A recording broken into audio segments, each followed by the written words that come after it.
No niin, terve vaan Markku. Tässä sitä ollaan Karhusuolla ja tämmöiset on näkymät täällä, hirveätä kuusikkoa. Mielenkiintoista mihin saa antennin pystyyn, mutta pikkusen sataa, niin on ehkä hyvä olla vähän kuusikon suojassa tässä.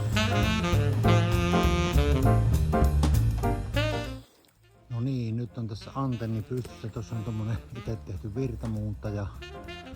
Ja tuosta lähtee lanka menemään tonne ja tuolla mulla tommonen onkin vapaakin käy, mutta mulla on tommonen Sotabeams 7-metrinen teleskooppivapaa. Eli Inverted V, kun tää on sitten radioamatöörikielellä ja tuolla se menee tonne kuuseen, eli laskeutuu niinku V-muotoisena takaisin. Ja jatkuu. Tässä on mun setup, missä on kaikki ja vähän varavehkeitäkin ja antennin pystytyksessä.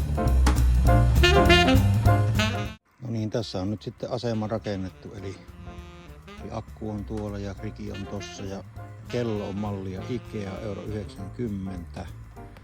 Niin siitä näkee, tossa on sitten avain kytkettynä tähän mun pikkuseen pöytään ja tossa on lokivihko, mihin mä alan päryttämään lokeja. Ja yleensä mä aloitan aina tällä 80 SSP:llä ja tää on just tää Zieku semmonen, että tässä on tää automaattituneri, mutta kun painetaan nappia, niin se yrittää vaikka märää heinäseipää jonkunlaiseen vireeseen sitten.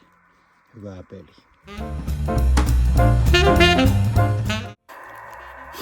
Yleinen kutsu, ottaa heti 2 Celsius, Iivari Paavo kautta Portaapeli, Flora Fauna, kuuntelen. Oho, 3 Niilo ja Sakaria Zeta, terve vaan Juhani ja se on 59. Oho, 1 Risto 59, moi moi.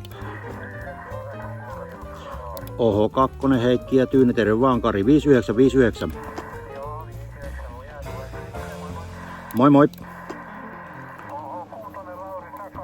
Oho, 6 Lauri ja Sakari, terve 59. 44. Oho, 5 Urho Matti kautta Paavo, terve Arto, hieno, puska, moi moi.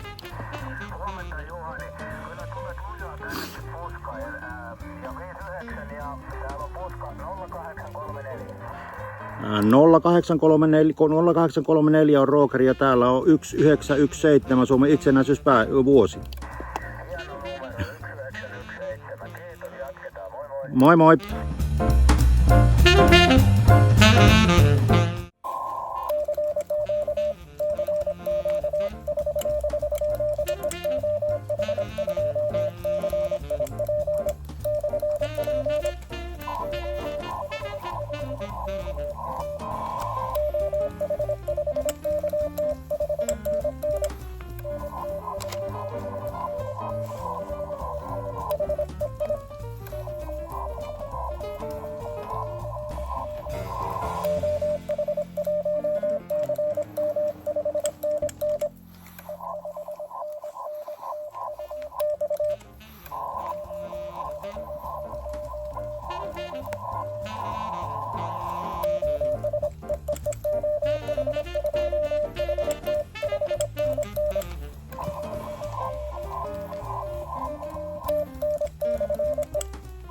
Siinäpä oli aikamoista kusopartyä 80 metrillä.